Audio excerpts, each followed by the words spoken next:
बहुत दिनों से स्वादिष्ट खाना नहीं खाया। हाँ हाँ, आज तरह तरह के पकवान बनाऊंगी। चलो अब अंदर चलो। इसके बाद वो दोनों अंदर चले जाते हैं। अगले दिन सुबह पवन फिर से टोकरी भर के पपीते लेकर बाजार जाता है। ले जाओ मीठे पक्के पपीते ले जाओ, पपीते ले जाओ। पवन भैया, कल तुम्हारी दुकान से 2 पपीते लेकर गए थे, बहुत स्वादिष्ट और बहुत मीठी थी। आज मुझे और 2 पपीते दे दो। ठीक है, ये लो। आज भी पवन के सारे पपीते बिक जाते हैं और इस तरह धीरे धीरे उनके घर की गरीबी दूर होने लगती है। और पवन के इस बदलाव को कई दिनों से देख रहा था उनका ही पड़ोसी शंभू। बात क्या है, रातों रात पवन की गरीबी दूर कैसे हो गई? उन्हें तो ठीक से खाना भी नहीं मिलता था और उनके घर के आसपास तो कभी पपीते के पेड़ नहीं देखा। जरा देखूं तो मामला क्या है। फिर शंभू जाकर छिपकर देखता है पवन के घर के आंगन में बहुत सारे पपीते के पेड़ लगे हैं और उन पर बड़े बड़े पक्के पपीते लटक रहे हैं। बाप रे बाप, कितने सारे पपीते के पेड़ और कितने सारे पपीते। नहीं, ये बात मेरी पत्नी को बताना पड़ेगा।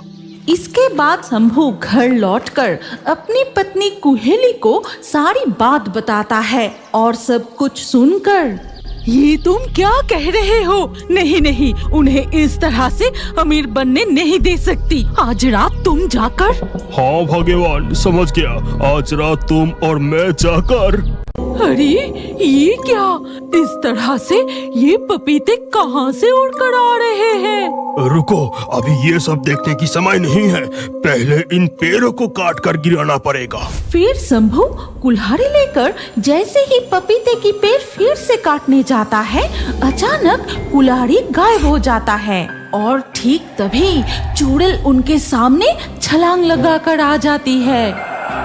तुम लोगों की इतनी हिम्मत, जलन में आकर इनके पपीते के बगीचे को नष्ट करने आए हो। आज मैं तुम्हें अच्छे से सबक सिखाऊंगी।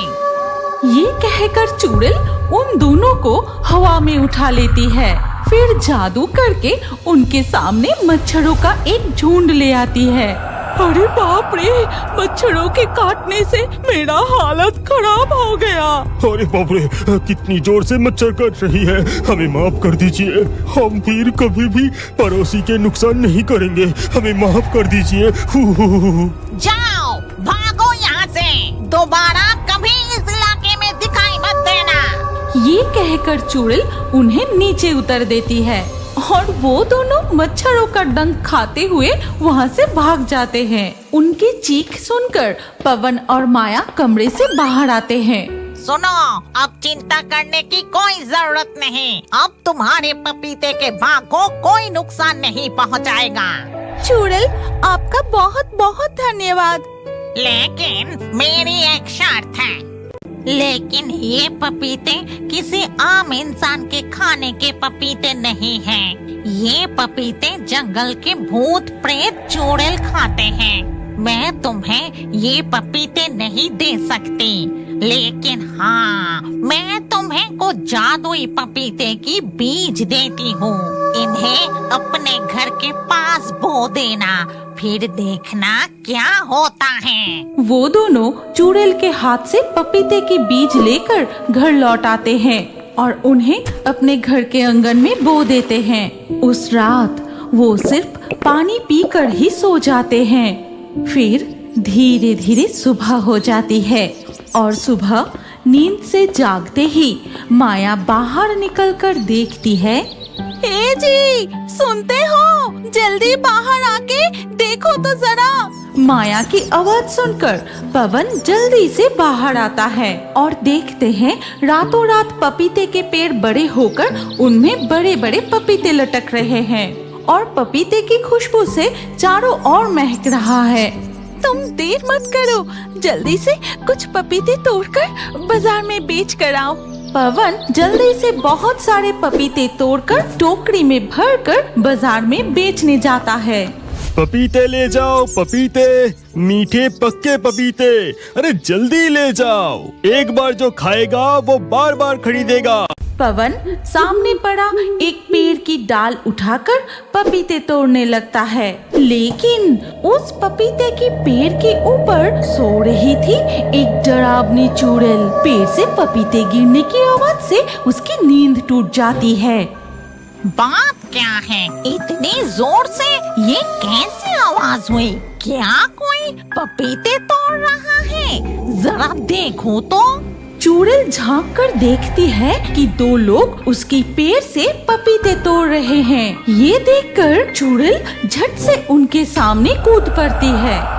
अरे बाप रे, ये तो चुड़ैल है। तुम लोगों की इतनी हिम्मत, मेरे बगीचे से पपीते चुराने आए हो? अब तुम लोगों को मैं माफ कीजिए, हम चोरी करने नहीं आए थे। हमें नहीं पता था कि ये पपीते की बगीचा आपका है। पपीते की खुशबू से हम यहाँ आ गए थे। सोचा था कुछ पक्के पपीते तोड़कर बाजार में बेचकर खाने को कुछ चावल खरीद कर ले आएंगे। हम बहुत गरीब हैं। इसके बाद माया अपनी गरीबी चुड़ैल को खोलकर बताती है। सब कुछ सुनकर चुड़ैल को उन पर बहुत दया आती है। मैं समझ गई कि तुम लोग बहुत ईमानदार और मेहनती हो, लेकिन ये पपीते किसी आम इंसान के खाने के पपीते नहीं हैं। ये पपीते जंगल के भूत प्रेत चुड़ैल खाते हैं। मैं तुम्हें ये पपीते नहीं दे सकती, लेकिन हाँ, मैं तुम्हें कुछ जादुई पपीते की बीज देती हूँ। इन्हें अपने घर के पास बो देना। इन भले लोगों का इतना नुकसान किया था। ठहरो, अब मैं तुम्हें मजा चखाती हूँ। शंभू और कुहेली जैसे ही पपीते तोड़ने जाते हैं, तभी चुड़ैल उन पर पपीते फेंकने लगती है। अरे ये क्या, इस तरह से ये पपीते कहाँ से उड़कर आ रहे हैं? रुको, अभी ये सब देखने की समय नहीं है। पहले इन पेड़ों को काट कर गिराना पड़ेगा। फिर शंभू कुल्हाड़ी लेकर जैसे ही पपीते की पेड़ फिर से काटने जाता है, अचानक कुल्हाड़ी गायब हो जाता है और ठीक तभी चुड़ैल उनके सामने छलांग लगाकर आ जाती है। तुम लोगों की इतनी हिम्मत, जलन में आकर इनके पपीते के बगीचे को नष्ट करने आए हो। आज मैं तुम्हें अच्छे से सबक सिखाऊंगी। ये कहकर चुड़ैल उन दोनों को हवा में उठा लेती है। फिर जादू करके उनके सामने मच्छरों का एक झुंड ले आती है। अरे बाप रे, मच्छरों के काटने से मेरा हालत खराब हो गया। अरे बाप रे, कितनी जोर से मच्छर काट रही है। हमें माफ कर दीजिए। हम फिर कभी भी पड़ोसी के नुकसान नहीं करेंगे। हमें माफ कर दीजिए। जाओ, भागो यहाँ से। दोबारा